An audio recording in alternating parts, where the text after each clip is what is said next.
Show boy.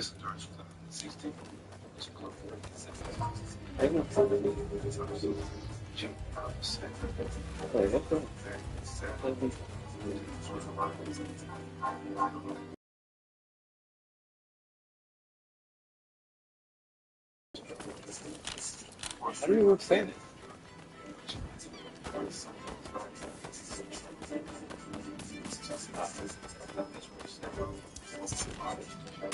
Dang.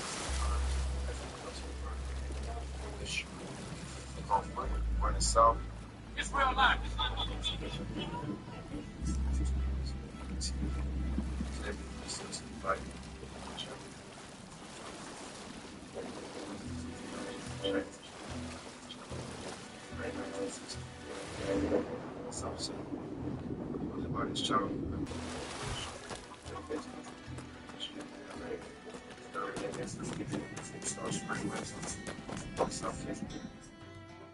Facing Jimbo's block, 27th Street.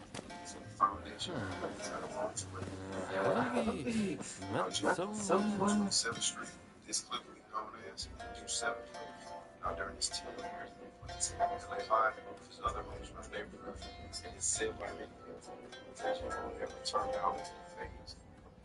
Especially 90 Rock, which is why Not the peaceful living type boy. that is happening. From the In and out, why That's right. I remember those. Sorry about all that. My memory is pretty hazy. Never found your money again, did you? Sadly, yes. And they ended up getting soundly beaten by our friend here. To be honest, I might have struggled even stone cold sober. Your skill with the sword is quite something, but you seem to be self-taught. I recommend Keisha, you test your mettle. you can check on the thing I got, the pork chop I put in the oven. Genzui, Me. he's forced to do just that. And he's no slouch when it comes to his studies either.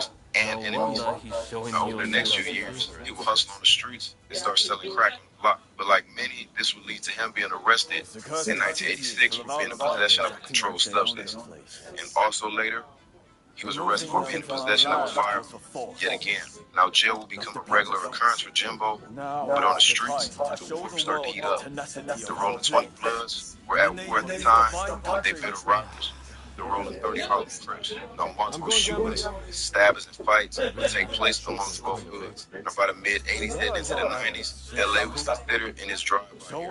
There were shootings, but a lot of times, drive-by was the way of targeting the enemy. Now with this war between the Harlems and the Rolling 20 Bloods, by February 1992, Jimbo would be caught up and be arrested for 2 counts of attempted murder. Now Jimbo was believed to be targeted by the LAPD due to his long rap sheet, streaming back all the way from the 80s. And eventually the charges against Jimbo will be dropped due to lack of evidence by the DA. Now Jimbo's street reputation will continue to go up, and he will become one of the most influential Bloods in the city. He'll be considered a 27th Street general, and he will put on a lot of younger members onto the set. Now Jimbo's hustling in the streets would ultimately catch up to him by 1996, when he will be arrested on drug charges. By 1997, he will be sentenced to 3 years in state penitentiary. Now heading into the 2000s, Jimbo would still be in the Rolling 20s hood and still repping that Deuce 7. Now at the time, the 20s were still at war with their rivals, the Harlems, and bodies were dropping from left to right at this time. Now while all this was going on, Jimbo was still frontlining it. He still had to make his money, and he had one way of doing that, which was serving the block. And by 2007, Jimbo would be arrested yet again, this time of being in possession of a controlled substance. Ultimately, he will take a plea deal and find himself back behind the walls for the next couple years. But sometime later, he will be out on supervised release, and he had to find some way to stay out of trouble, or he will be sent back. Now, the older Jimbo got, the less active he was, but that didn't stop Jimbo from still going hard for his hood. Now, according to his homie Monster from the Deuce 9, Jimbo would tell him that if he did lose his life, he would rather lose his life right there in the hood. He lived in the street, he died in the street. Jimbo said he wanted to die in the 20s. Now, those chilling words from Jimbo would soon become a reality. Now, the 20s were still at war after all these years with the Harlem 30s, whose hood was right next door to theirs. Now, many murders were still occurring between these two hoods, especially during 2016, which included innocent victims and actual members. Now, at this point in his life, Jimbo is up there in age in his 50s, but he was still in the hood. He had no plans to leave anytime soon. His other homies from the neighborhood, and it said like that Jimbo. I don't know what I did. Especially not anywhere from British, which is why they started looking at him and Jimbo. That is after swap, get into this check. That because it's allowed by 8 games after 6 years. When I go, During this time period, my mind only getting cracking for his hood. By 1985, Jim was arrested for possession of a firearm. Now, in the 80s, Christians outnumber him in the Bloods, throw hands. What will it be? Him a lot of respect amongst his peers and enemies. Now, over the next few years, people hustle on the streets and start selling crack. Like this leads to him being arrested in 1986 for possession Of course. And also I later, don't need one. he was arrested for possession of You a get firearm. like this. Yet again, how Jim was Of course. on the streets, the war was starting to heat up. The Rolling 20 Bloods were at war at the time. They built rivals. No from 30 off the French, no one for students. Stabbing and fights would take place amongst both groups. About a mid-18 Is there incidents. anything else? Considered in his drive-by here, there were waffle streets. A lot of times, the drive-by was the way of targeting the enemy. Now, with this war between the Harlems and the Rolling 20 Bloods, by February, Of course. Jimbo would be caught up and be arrested for 2 counts of attempted murder. Jimbo was pleading Oh, you know, come on. Please, come again. Okay. bringing back and eventually charged against Jimbo with black evidence by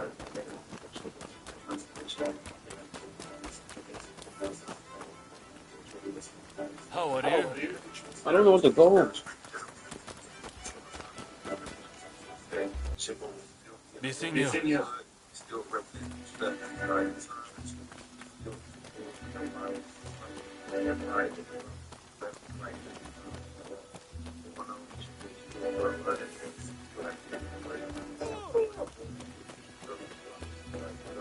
Yeah, I'll do it. controlled substance. Ultimately, he will take a plea deal and find himself back behind the walls for the next couple of years. Oh, I did Sometime that. later, I did it. he will be out. How are you? And he has to find his own way. He's got to go sit back. Now, the movie Jimbo got let act. But that didn't stop Jimbo from still going hard for his hood. Now, according to his homie Monster from the Deuce 9, Jimbo would tell him that if he did lose his life, he would rather lose his life right there in the hood. In the street, Jimbo said he wanted to die in the 20s. It was chilling word from Jimbo to the stones from the reality in the 20s. He was still at war as a police. Right next door to theirs. How many birds were still occurring between these two hoods, especially during 2016, which included innocent victims and actual What's that flower? but he was still in the hood. He had no Gunzui's perhaps. Jimbo loved the set, and they loved him back. Sad. Listen, tell me. And yet, this is true. 2019, at around midnight, Jimbo So you agree. The time has but at this critical juncture. But I have heard once, but there is no need. that individual step out. Fire. Jimbo would be hit multiple times as he fell to the ground. As she grew, find stuff. Others are examining. No damage, one shot.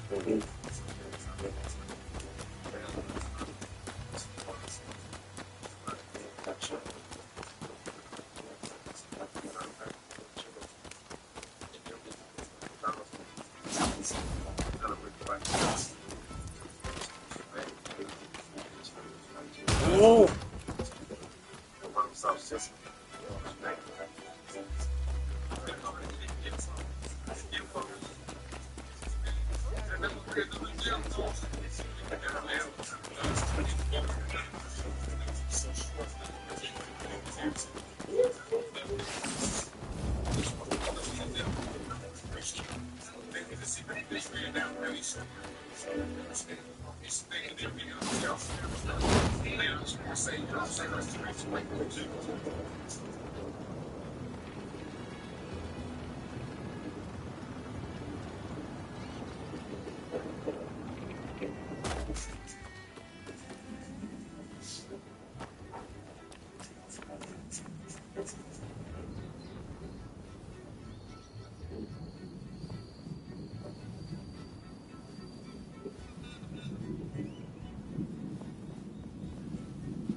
Oh yeah.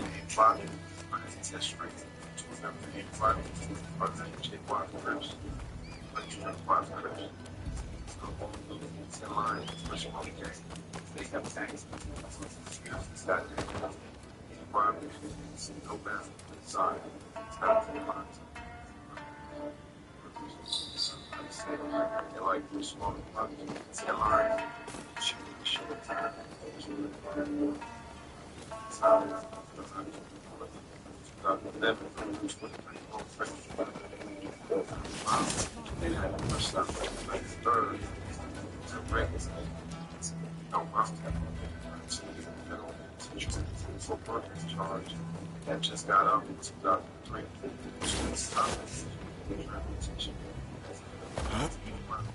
I said it was this bus. Wow. I said, no.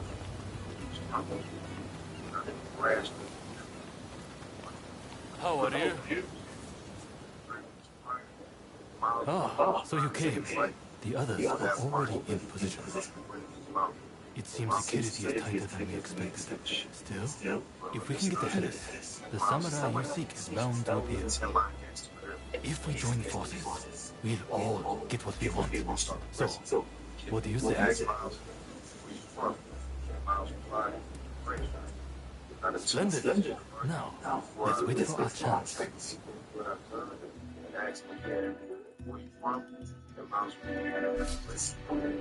That's what they do. Open fire. Miles was hit twice in his chest and had point blank range. Miles was bounced around. That's when April would take off running. As he jumped into a nearby vehicle waiting, his house slippers fall. Go!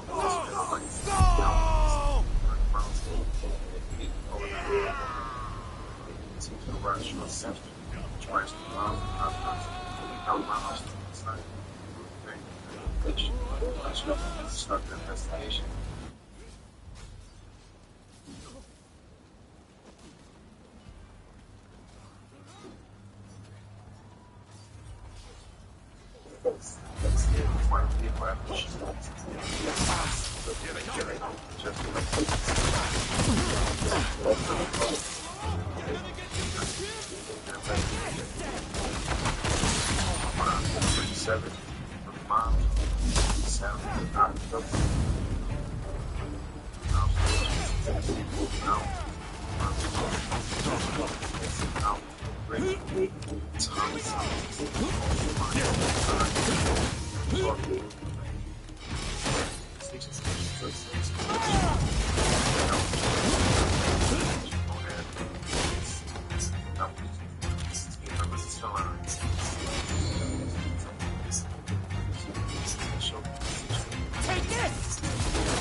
stop the different here.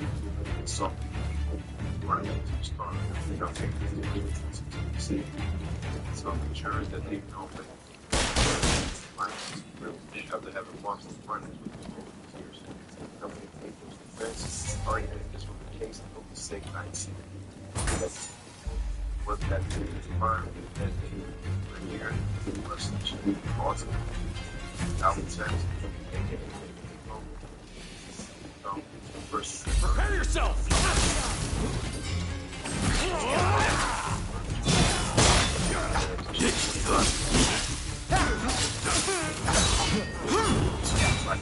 Here we go! 15 years. I would like everybody to tap in. And I'll see y'all next time.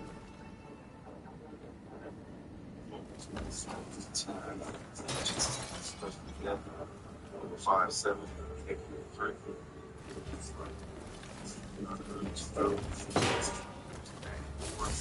5-5-7-8 not 5-5 7 5-5 Street 7th Street 5-8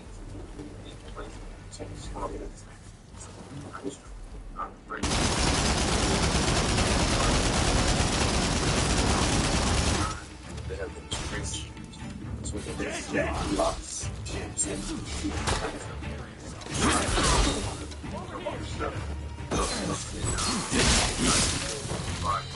Take it back!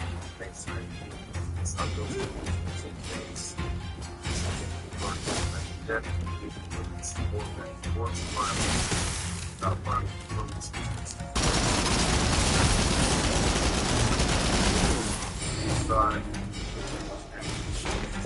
Appreciate it.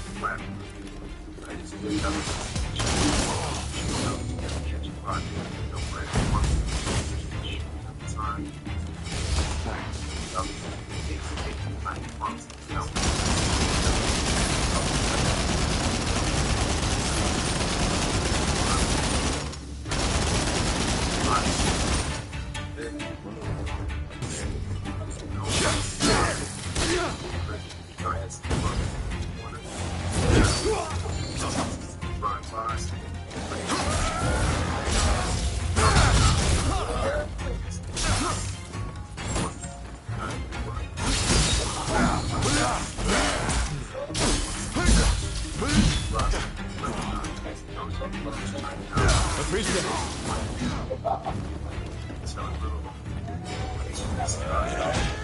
Thanks a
Like 5 troubles. 2 months later, in February 2012, 16-year-old was identified as Tiny Crumb with 5 troubles as a shooter who shot both him and his brother. Also, we called Tiny Crumb from a photo lineup. Afterwards, Wade Woods sent a picture of Tiny Crumb with our sister to the text.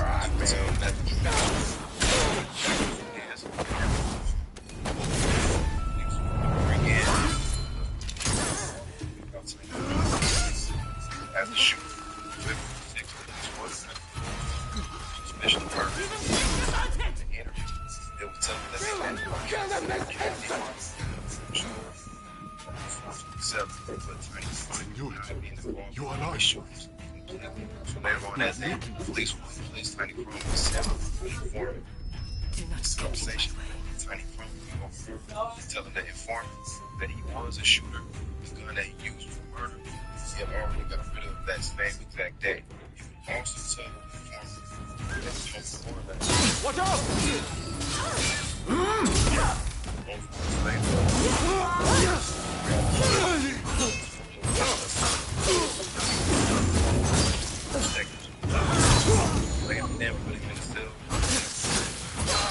station, or the driver, back to shoot, or making a call to detectives. Police will place Tiny in a photo lineup as the shooter. On February 6th, police would arrest Tiny Crumb on suspicion of murder. Now, during the interview, they would tell him that they had him on camera killing D-Rock in front of the corner store on December 27th. But Tiny Crumb denied being involved in any shooting or got rid of that same exact day. Don't run. Take your time. AKA Tiny Mickey Mouse from the hood, was the getaway driver. Now, only weeks later, this will lead to the arrest of Rayvon Moreland. Now, once Moreland was in custody, he will refuse to answer any questions from detectives. So police would later then put him in the bill in the story. During this conversation, Moreland would admit that he was the driver and that Tiny Crumb was in fact the shooter. Moreland would For say your that mother. Tiny planned on making a phone because he felt like Tiny Crumb start to drug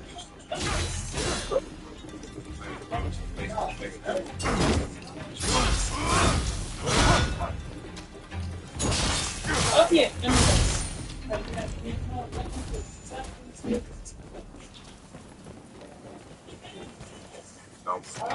was here. Go first. Go with him. Stay to her.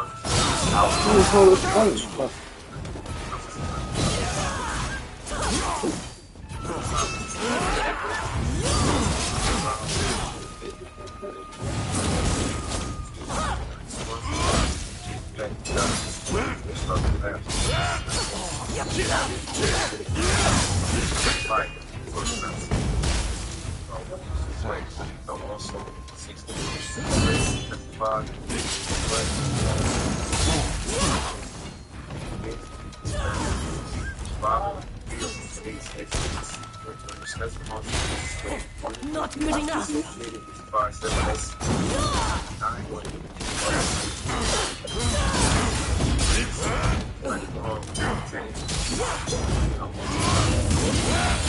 Not too bad.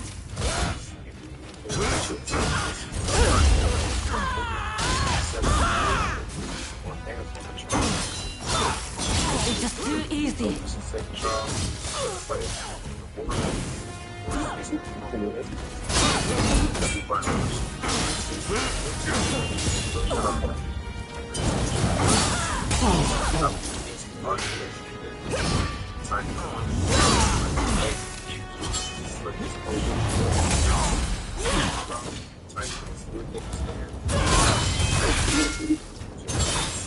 Do not get in my way.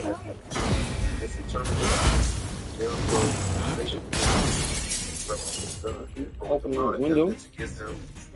Multiple witnesses.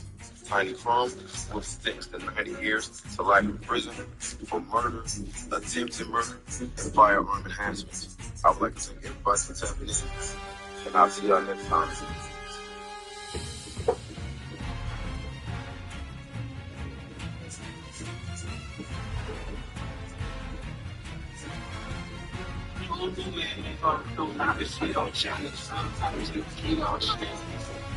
Well,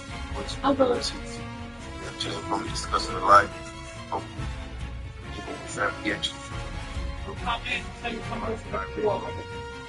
hope not.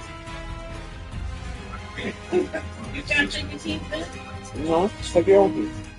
Tyree exposed to the dangerous life and felony gang culture early on, growing up in step 8 place. At a family's home, directly in the section controlled by family blood. family was gang. Like, he's had seven families. Internal making them parts of gang. Like, kind of stretches from Crenshaw to Van Ness, 77. This gang has multiple places. 77, Juice, and both families home. It's only a block away from the 77 family. At a young age, that's certainly take the mic up. Hey, you're not looking so good. Like a kid in LA.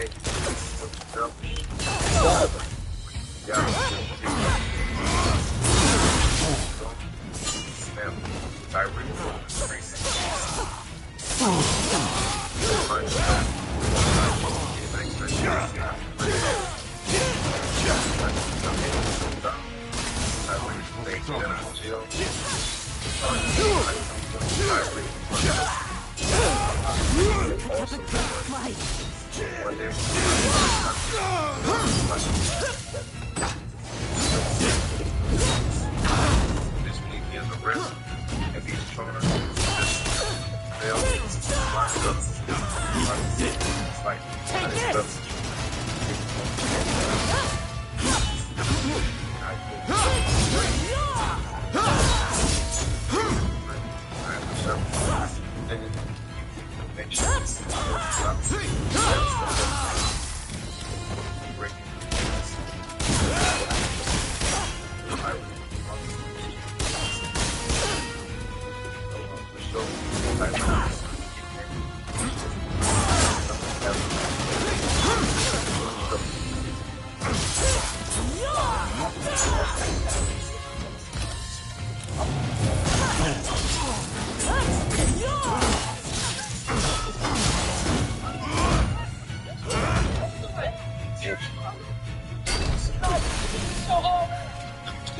on the show, Tyree would lock back into his music.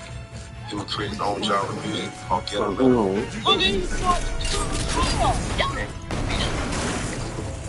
That's the other thing.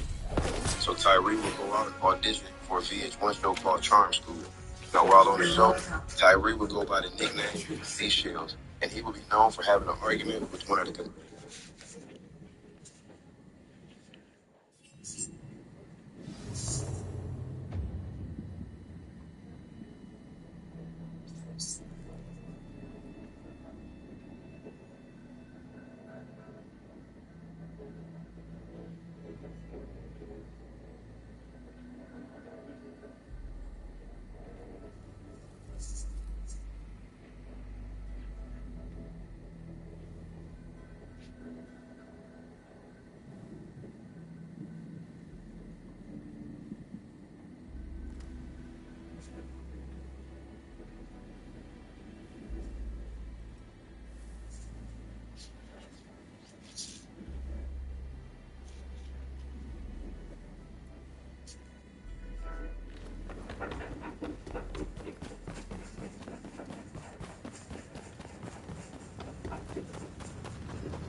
You're alive and well. That is a relief. You know, he seems to really raw. contestants on the show. Not everything went smoothly. There is I understand. Did you find that samurai who came on the black ship?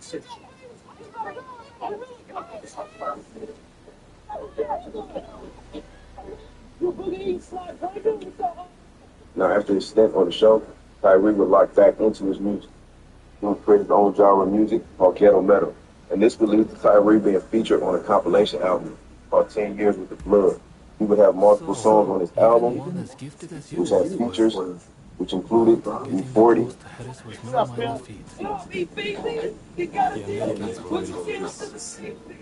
Jim Jones, Stop that nonsense. I know and Bishop Lamont. but this wild speculation comes Now, at this point in his life, the only thing that really mattered to Tyree was his music.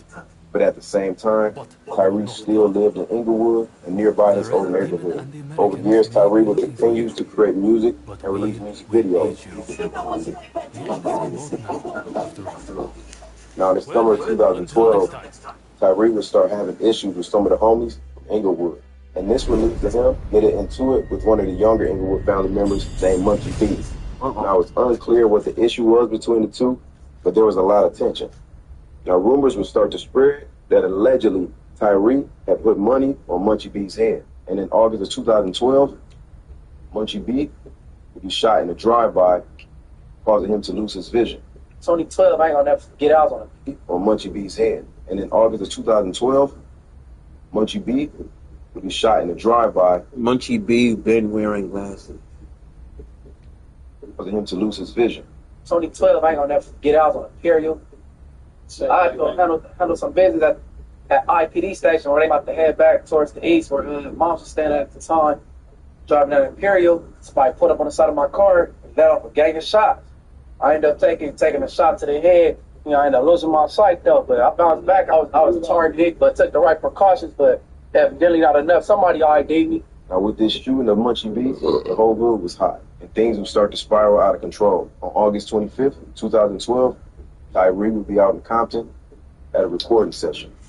Now afterwards, Tyree was supposed to meet up with his sister Beverly in Wilshire to go out for tacos. Now at around 6 p.m., after leaving the studio, Tyree would meet up with two homies from the Inglewood families before going out and meeting his sister.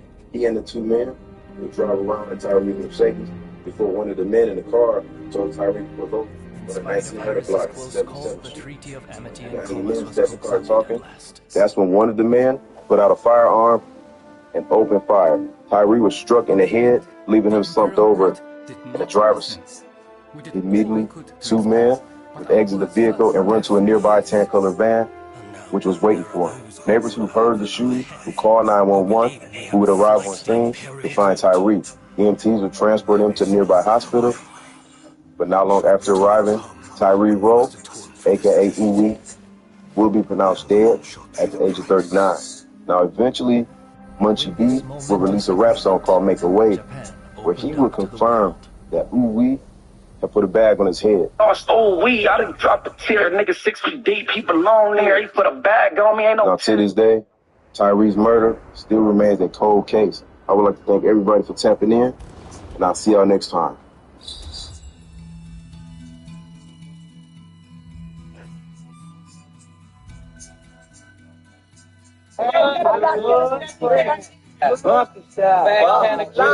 Welcome to Boys in the Hood TV. Today we're going to discuss the life of OG Mike Loke from the Elm Street Pyrus. Now Mike Loke was born Michael Edwards in 1967 in Compton, California.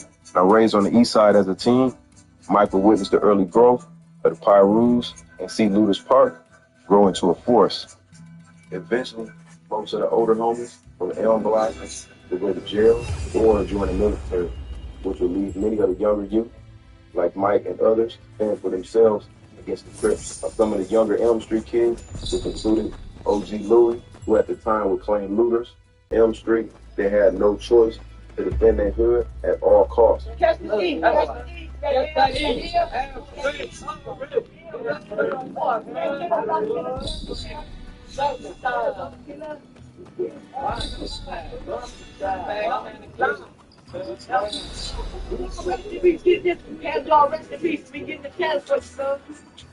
But they weren't by themselves. Other hoods like the West Side Pyrus and the Line Pyrus were back to Elm Street anytime that they needed it. Due to the fact that Elm Street Pyrus had a smaller hood, they were extra aggressive when it came to beat. And Mike Loke would be one of the most active members from the 356. Now by the 80s, Mike had become established in the streets of Compton, getting involved in shootouts and fights with the Santanas and other rival gangs. He had developed a fierce reputation on the streets of Compton to a point to where when he pulled up, people got out of his way. Now also at this time, the crack era was booming, and a lot of homies from the hood was making hella money. So Mike would join in. So by 1985, Mike's girl would get pregnant, and she would give birth to Mike's baby boy named Trayvon. Now with the child, Mike had to hustle even harder to provide for his family. Now, in 1986, while running the streets, Mike would catch a small misdemeanor charge, but this charge would eventually get dismissed. But an opportunity would present itself to Mike and another Elm Street homie named Walker, and they got word from another blood named Cash Adams, who had fled to Seattle on a murder charge, that they should set up shop in Seattle and triple their profit. So by late 1986, Mike Loaf and Walker would head to Seattle, Washington. Now, after a few months of watching the local drug dealers in the area, in March 1987, they set their eyes on a dope spot at the Rainier Valley apartment complex, which was known for high drug activity. Now, after staking this out, both Mike and Walker, both armed with shotguns and pistols, would take aim at the apartment where the local dealers were at, and without saying a word, they start blasting.